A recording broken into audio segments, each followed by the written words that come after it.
Hi there, Reddy Green here. It is almost 11 o'clock a.m. in rural Missouri. And I know Missouri is a big place, but I am deliberately not giving my location for the privacy of the ones I live with. It's been a massive rainy weather, not something I haven't experienced in Denmark. And along with that, thunderstorm. I'm here now in the States, and I know a lot of people saying, "Oh, how are you perceiving the States, and what are you perceiving in the States?" Similarly, when I was in Australia, and quite a lot of. It's always interesting when people are asking me that question, especially for people that are immersed in the base program and not clairvoyantly or multidimensionally perceiving reality. And here it's important to understand the multidimensional is dissimilar from clairvoyant. Clairvoyant often goes with what we understand as emotional field reading, energy imprints of the psychic structures of people that have been before us. Everything more or less that relates to human imprints that are connected to our emotional mental field as well as our biological field. Whereas when we talk about multidimensionality, we go into the other dimensions of our reality and the otherworldly realms, as in extraterrestrial, otherworldly, inner earth, and all of the multi-energetic layers that our reality field is made of. So there's a distinction there. Clairvoyant as well as clear hearing and clear sensing and all of these extrasensory perceptions that are connected to the human psyche, which can be expanded into higher order senses, are the first step of our awakening process or activation process, if you like. It's been around for decades, for centuries, for eons. There's always been people that have been able to see into the astral and the mental plane and the physiological plane that are connected to the life forms that are existing inside the enclosure. So in a way we could say that clairvoyant abilities, however they stretch into hearing, seeing, feeling, sensing, the layers that are tied to the human realms are part of the first layer of our extrasensory perception. I know I sound a little bit drowsy, and that's because of the thunderstorm, and that's where I wanted to go. So thunderstorm is, of course, as we know, a huge amount of collected ionization of the atmosphere that needs to be discharged. And we know that whatever's up in the sky is negative and what's on the ground is positive, as far as I remember. And this, or perhaps vice versa, and this dipolar moment that's created due to ionization then creates lightning, as science says. Then we have across the sky lightning, which is what I actually most have seen here in the area where I am, including when I landed here in the States and came to Missouri, this crisscrossing of the sky. So there's a lot of discharge going up in the sky. More than sky to ground discharge, which most people say there is a fancy word for it. I forgot what it is. This is science. Look it up if you want their explanation on it. But when it comes to the bigger things of it, as always, science say this is how it works, but the why is rarely explained. And when we talk about science, the why is not always important. It's more the how it works and what we can deduce from how it works. So we get the mechanics and the technicalities of what works that way. The why is a little bit more interesting. I know at other places when we talk psychodynamics, when we talk about emotional levels of our existence, then the why is not always conducive, as in, why was I in this family? We can definitely come up with different explanations of that, but also, why did mom do this or dad do that? Or some of our childhood trauma doesn't always get explained by a why. It doesn't help or relieve our psychic pain if there is trauma, and the why is explained. And the how and the what, that doesn't always take away the pain. So the important thing is to understand that just because we know the why and the how and what was done, then it doesn't release the trauma. It gives us the explanation, it gives us the background, it gives us the comprehension, and it gives us the context. But the psychic pain and what we are feeling, the trauma, must be healed on its own term and in its own processes. That's a whole other box. So it's important that we know which box we're talking from. So here I'm talking about thunderstorm.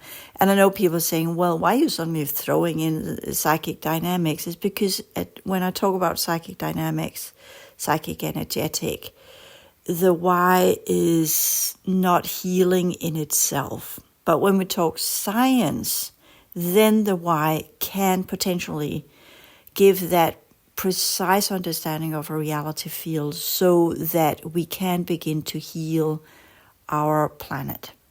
And I'm trying to put together, I've been trying for so long to put together books, and it's like I get these huge amount of downloads that I would love to just put into books, but due to the all of the shenanigans that are going on in reality field, it's like only one day there's an opening, the next day it's gone.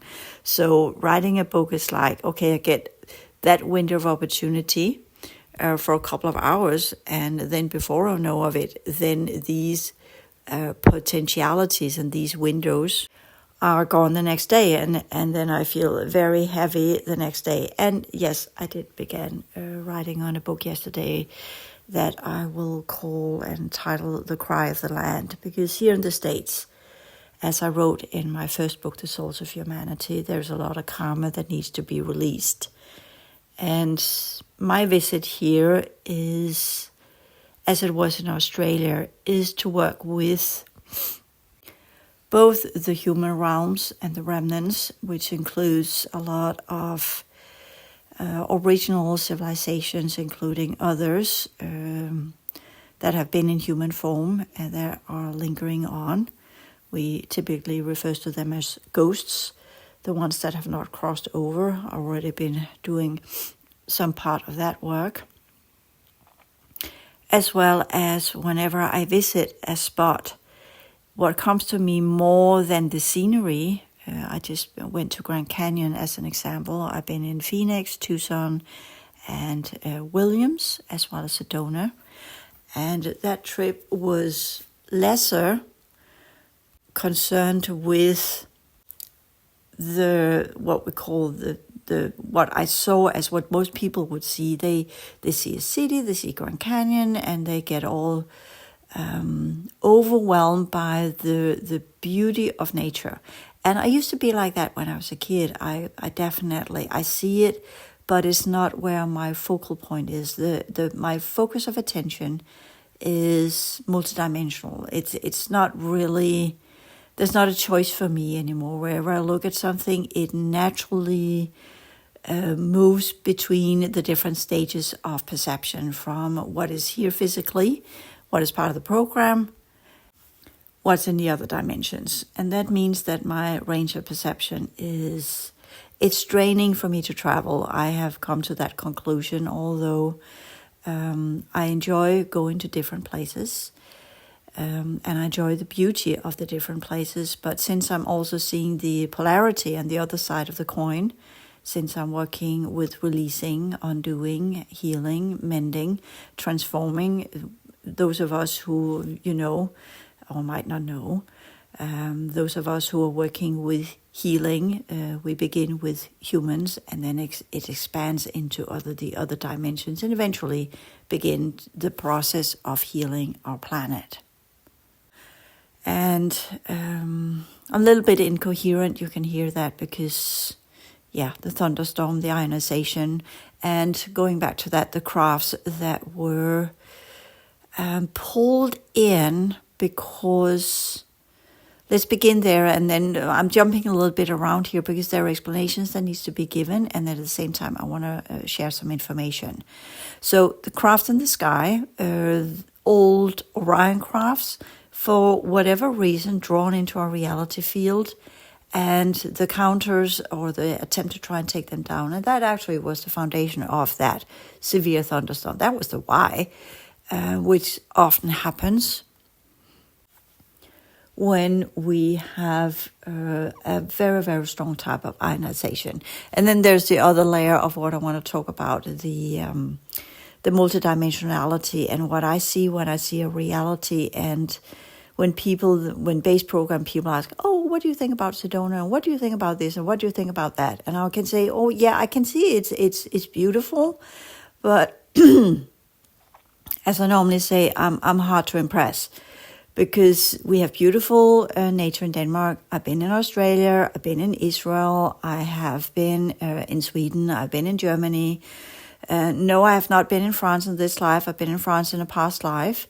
I've also been in Australia in a past life. No, I've not been in India this life, but I've been in India in a past life. I've not been in Tibet in this life, but I've been in Tibet in a past life. So when we talk about the awe that people feel about our planet, I'm so sorry, people, but I've been here so long. So it doesn't really stir up any high hoo anymore. It's just another layer of this rock we call our planet. Because it is a rocky planet. And yes, these are volcanic mountains. Yes, these are tectonic plate up, pushed up mountains. Yes, Sedona has this amazing red soil. It's just iron, people. It's the mineralization. Sorry about my voice here. So it's, I know I've sometimes people say, oh, please come say something. And I'm just, when you've been around for so long as I have, it's like it takes a lot to stir up any reaction, including when you have cleared out your emotional field and you get into the empathy and the understanding of the work and what needs to be done here.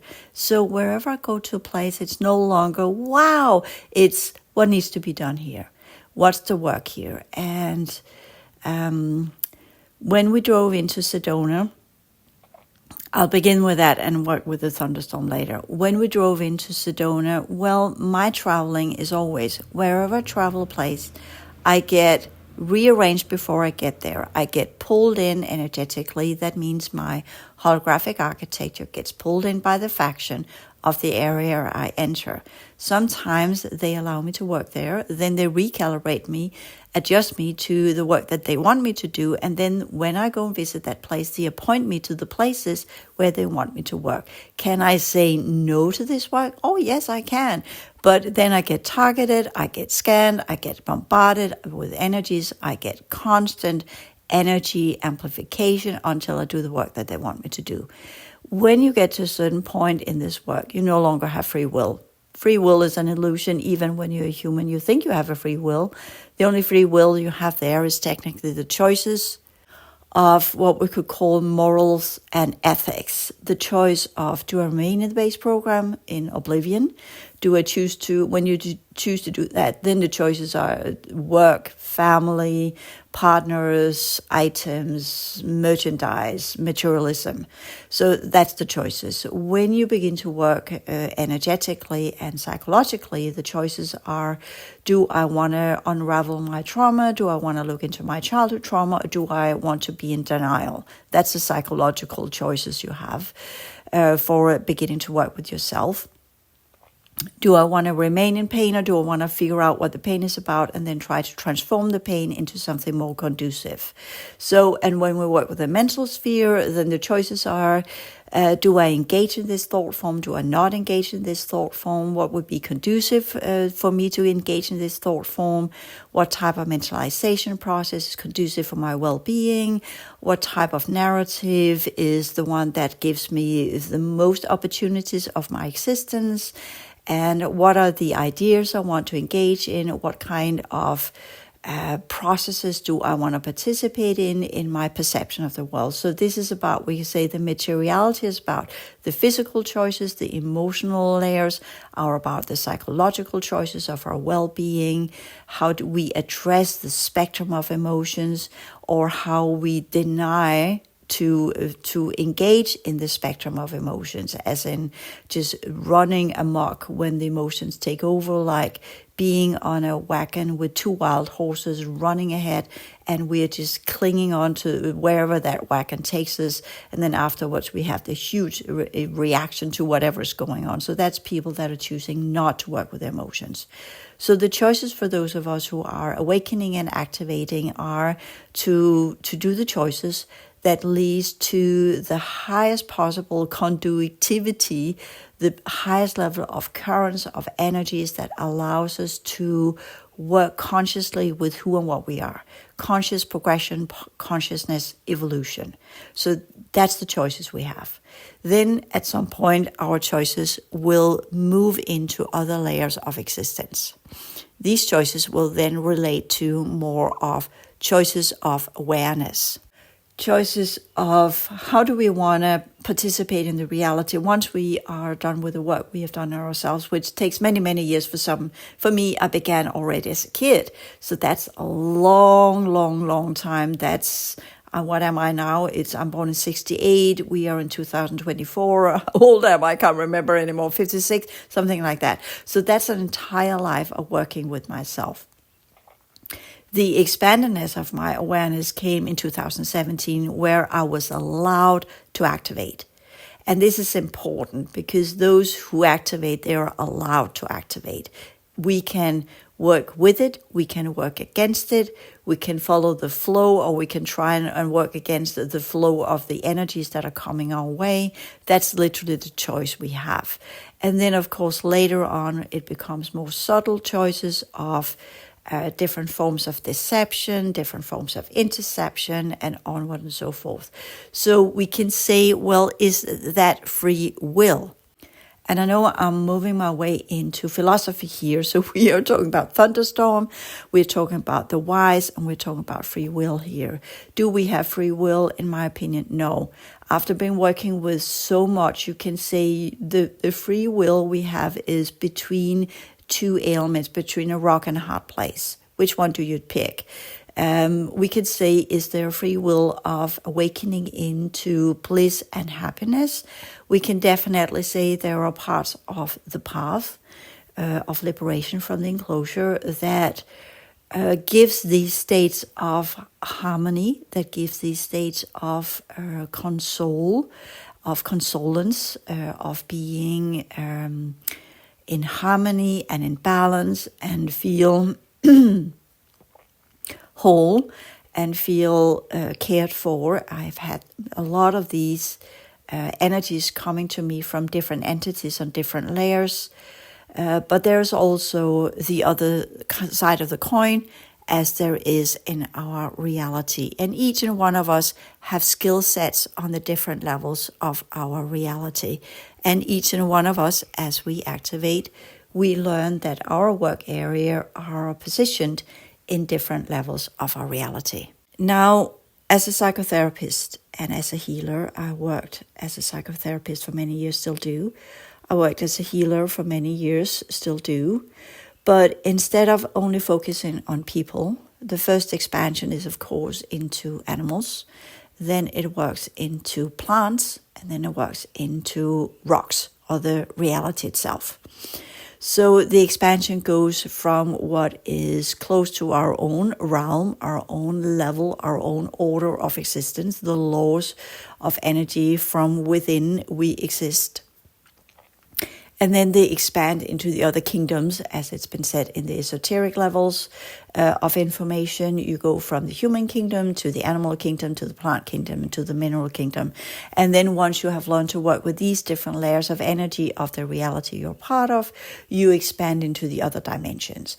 And that's also an understanding that needs to be taken when we talk about the expansion of awareness and the expansion of how we work with reality as super clairvoyant and super multidimensional perspective of reality. So the understanding is, as I experienced as well, first working with people as a psychotherapist, expanding it into healing people, expanding it into being able to work with people over the internet as in non-local, then expanding into begin the work with animals, seeing animals as they were energetically, physically, energetically, emotionally, mentally, soul-wise, quote unquote, working into the plant kingdom, working with plants, see how they are engineered, the propositions, that's not what I want to say, the properties as well as their functionalities, what are plants actually doing, who invented, quote unquote, the plants, what were the purpose of plants, what are the purpose of plants on our planet, since it used to be a water planet, and technically, and then after water planet, after the solidification and the timeline event, the first many ages of our planet was as a water planet. Did it have rocks as we know of it? No, that came later on. That's a whole other story. And then the mineralization, which is, or the rocks and the planet, the soil, that's the last stage of what we could say the human realm that needs to be understood physically and energetically as well as holographically. The how, so what's the purpose, the function, and the why that goes with that understanding. So the why is the solidification, but it's also the advanced crafts and the multidimensional history of our reality field that began with the timeline event. There were reality fields before that. That's the ancient ones, the original constructions, the progression dynamics, the pillar projects, which I explained other places. But here we're working with the realm within we exist. And that's when people, when I travel and when people ask, well, what do you think about that? They want a single answer. They just want, oh, it was so beautiful. I was so breathtaking. I could barely breathe. It was so beautiful.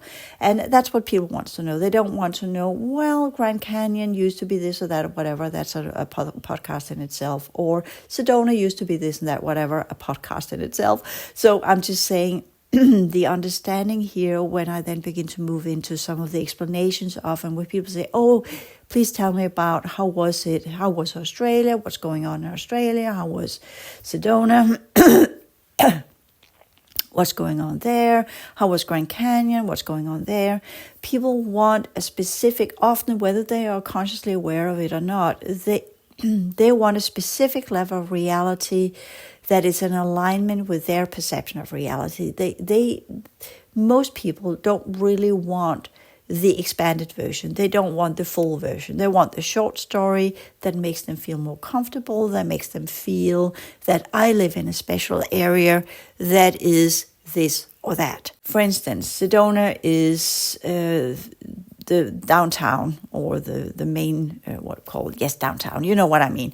The central area of Sedona, the city, that's tourism. There's nothing but tourism. Whatever's there of spirituality has now turned into tourist mecca. The crystal shops that Josh loves crystal shops, so we've gone through a lot. I used to do that as well. I have a lot of crystals at home. I enjoy my crystals. I care for my crystals. Remember the expansion of awareness into the rock level. I don't project my consciousness onto the crystals. I'm very much aware of the crystals as entities themselves. I'm not using crystals for my own benefit. I'm not using crystals to align my consciousness structure. I'm not buying crystals because I want these and these properties, which are projections of human astral energy onto the rocks. I go into a crystal shop and I see all of the rocks that are there and my heart aches. It's painful for me to visit crystal shops because all of the rocks that have been tumbled, just imagine when I go out in the mountains, wherever I am, I'm a rock person. And when I go to the beaches in Denmark, wherever, I always look at rocks. I rather look at the rocks than I actually would look at nature. I look at nature, of course. I look at the plants. I look at everything. But I don't pluck plants. I don't pluck flowers. If I pick up a rock, I pick it up because it wants to go home with me. And you can say, whoa, that's a projection, Randy. It wants to go home with you. Sometimes a rock just wants me to pick it up and then it wants to be transferred to another place because rocks can't move. They need human help to do so. So they talk to us. And that's what people are picking up on. But they don't talk to us because they want to help us. And that's another story. Anyways, that's a podcast in its own on rocks. So see, all of these imprints come to me. What I get mostly, and you can say, well, that's a projection, Randy, because you're in pain, so hence the world is in pain. And that would be easy if it were that way. So I've been playing around with that too and said, no, okay, I'll play with the ideas of projection. So I've sat down and just gone in complete harmony. And yes, that a lot of beautiful beings come my way that are in harmony as well. But they feel pain too. Rocks have this agony of not being able to move anymore. It used to be living, vibrant energy that no longer can move. And most people can't sense into that level because they are not pre-solidification. They are part of the base program. So their mineralization in their body are in tuned with the rocks that they are drawn to, which is what we say a similarity between what's in their bodies as well as in the rocks. As I said, this is a whole podcast on its own, so I'll just try to break it down into the different podcasts and talking about the different stuff. Here I'm just throwing in a lot of ideas of a new pattern of me being in the States, asking many people, how do you feel about being in the States? This is what happens when I'm in the States. This is the level of information that comes my way. The energy systems of people, all the layers, physical, emotional, and mental. I'm trying very hard not to read further than that, which means I look, but I don't look deeply, because if I focus, I give energy. If I give energy, it amplifies. If it amplifies, it activates the energy system and it begins to give off information. So I rarely look at people. When I'm in the town, I rarely dive into the energies of the town, because if I look at it, I give it energy. If I give it energy, I amplify it. If I amplify it, begin to activate it. If I activate it, it begins to reveal information. If that happens, then that joint field of the people that live there, that have chosen to make it into whatever it is, will be disrupted by my focus looking at it, by me deriving information from it. So that is what it in essence means to be humble. Wherever you go, use the right amount of energy, use the right amount of consciousness, and only look at what it wants your attention to be looked at. That means it looks at you and invites you to look at it. I don't look at things uninvited. So if there is an entity and a person in the city or wherever we go that wants my attention because it wants to be released, then I'm drawn to that place where that entity is, where that human is, so that the entity, which is often a multidimensional being that needs to be released, can be released and leave. The human will still go on, be happy, and all is good and fine, because a human or a clone or whatever it is often has its own field, and these entities are often of multidimensional origin, going back to the workstations of which I was part of. And by that, these are old colleagues, if you like, or old potential alliances that once were a long time ago that are now stuck in humanity for different reasons and purposes, as I have talked about other places as well. So our history is complicated. There's nothing simple about it. It's not just a soul that's in humans. There are souls, there are entities, there are energetic parasites, there are genetic fragments of original civilizations, there are inserted energy systems that do not belong there, there's technology that doesn't belong there, there are the place that we are born, the technologies and the cubes that are aligned with are a biovessel into which we have been emplaced. Our holographic energetic architecture belongs to other realities from other systems, and onward and so forth. So the multidimensionality means that we are perceiving reality on so many levels that our choice then is more no longer a choice of what do I want, but it's a choice of discernment and what is prudent and what is rightful and what should be done, the whys and the hows and the purpose, as well as the functionality of why should I look at this, and not just because I'm curious, because as you get into multidimensionality and that perception of awareness, you learn to not be curious, because curiosity will get you smacked, because it is field intrusion.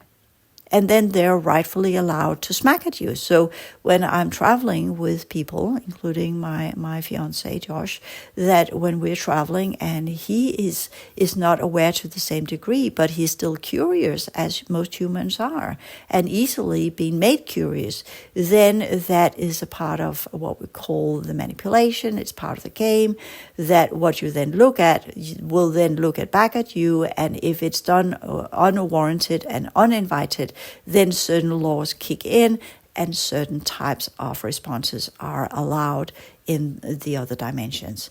Again, so when we talk about traveling, when we talk about awareness, when we talk about what I'm talking about, the skill set that we get when we expand, when we become aware, when we activate, is to learn the laws of the other dimensions that we will become part of.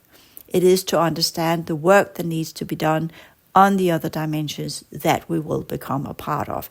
So people that are doing this just because they do it out of curiosity, or they do it out of selfish purposes, or they do it because they want to gain power, or they do it because they want to make fancy podcasts, they will be tied to what we could call parts of our reality field that are fueled by selfish purposes. The energies, the knowledge, what will be presented there will be in the vicinity of something that will fuel the powers of self. Then there are the other layers of where those of us who are more selfless and doing for the highest good of the many, we are drawn into areas where the work that we will be encountering will be the work of undoing the pain of the past, undoing the deeds of the past, and clearing out what needs to be clear, transforms what needs to be transformed, and either lift it up to its highest potential so it can move on and get back on its original path of progression. Or if that is impossible, then be with that person or that incident or that circumstance as is transformational process into something else, into what then can be either pulled into the abyss where it will justify or cease to exist entirely. And when we talk about the different levels of reality, we understand that the ones that have the highest potentiality of transformation are the ones in human forms. Once they get into the animal form, the level of transformation becomes less. In all of my work of releasing and working with entities that are in animal forms, they are all showing the signs, perhaps because I'm here as a releaser and a transformer and a transmuter. If I were in more, could call the orientation of something that boosted of myself as I'm working with animal souls or what have you. I'm sorry, this comes out wrong and it sounds wrong. It sounds as if, I'm so much better, which I'm not. It's just different levels of work. I'm trying to discern between the different levels because I remember earlier on when I worked with animals and what they held. As a kid, I grew up with cats. They took great care of me. And I wouldn't say cats, we had one at a time, but we had multiple. So I could say there were different personalities and different cats, and they took great care of me. They were very, very caring. But I also knew the other side of cats. I always knew there's always another side, like humans. Some days humans are very kind. Other days they can be really unpleasant. So there's nothing that's just one-sidedness. The animals are not just animals that are cute and gorgeous and give us love and unconditionally and something that is really healthy for us. There's also another side to animals. They many of them used to have a human soul, or they're humanoids that no longer can be in a human body, that are now forced to be in an animal form, or they're there due to a curse, or they're there due to genetic manipulation, or what have you. It's not just one side of things, including plants. Plants are part of transformation in the energies of our planet. But due to the way that humans are now being re-engineered to eat plants, there's also pain there because we are eating plants. Should we stop eating plants? Well, what will we then live off? We are no longer animal-based because that's for me, that's an atrocity. Because animals are literally engineered and made out of the same type of flesh that our body is composed of. So that would be like eating ourselves or eating our kin, which we don't. So why should we eat animals? It goes without saying, right? It's exploitation of another life form that is conscious. Of course we don't eat animals. Plants, they are semi-conscious. They have what we call energetic intelligence. They have a purpose and function. They do respond to our energies. To become fully conscious, they definitely need more of our energies, and then they can become not conscious in their own being, but if we have plants in our home, they will adapt to our energies, and by that imprint from our energies and become an extension of us. And that's actually the best way we can be around plants, because then we assist them in their transformational processes. As we transform, so do they. In the plant kingdom, there are also dark plants. There are also plants connected to the dark grid. So plants are not just plants. They are connected to the reality grid of our planet. Some plants are connected to the 1-7 pillar. Others are 2-8, 3-9, 4-10, 5-11, 6-12. So plants have different functionalities, different holographic imprints, and different effects on our biological features. The plants that belong to the 1-7 pillar, they are aligned with our biological field, and in that way we could say that gives the quote-unquote allowance to eat the plants that belongs to the 1-7 pillar without exploitation, without that energy, without karma being infused onto the plants or the actions of eating the plant.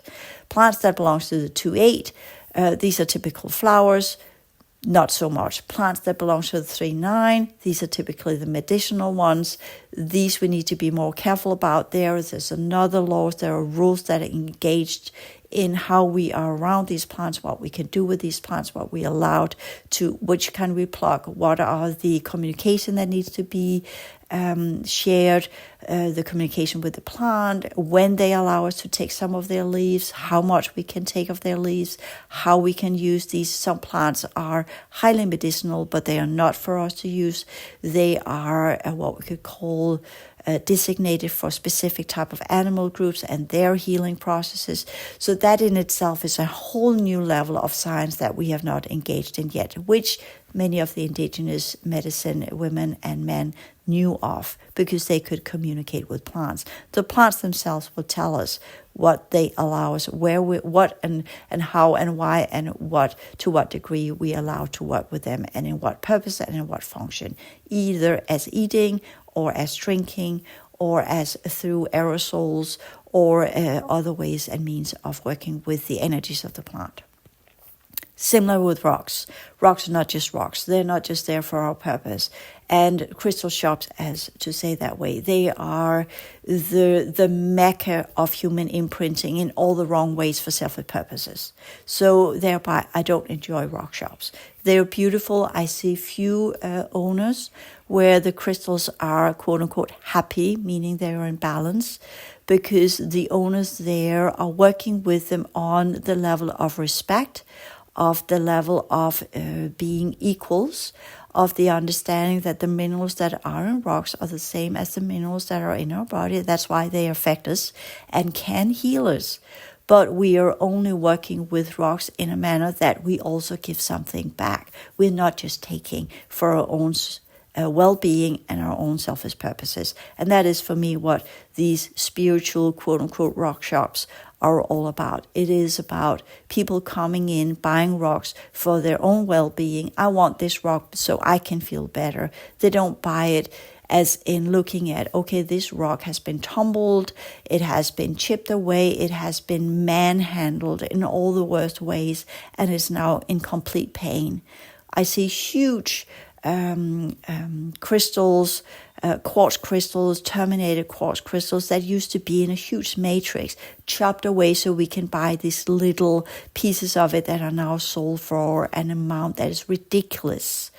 All consider that crystals are everywhere, especially in America. You literally just go out and pick it up from the ground, and as well as in Wales. And there the rocks you can pick up, you can communicate with them, and then they can tell you, oh, bring me back home because I want to be part of your field, I want to be part of your existence. And then when our alliance is no longer there, then please put me back somewhere where I can continue my own transformational process. And I'm here talking of the voice of the rock. So Josh and I have been joking a little bit about rock rescue center where I go in and buy all of the crystals in a crystal shop and then heal them and put them back out into nature. But anyway, so that's the sensitivity that comes with the high awareness. And that limits our freedom, that limits our choices, that limits our, when we visit places, those of us who are in that line of work, it's no longer about my selfish purpose for why I visit a place. I visit a place because there's work that needs to be done. And with that bit of background, I will end this podcast. Thank you.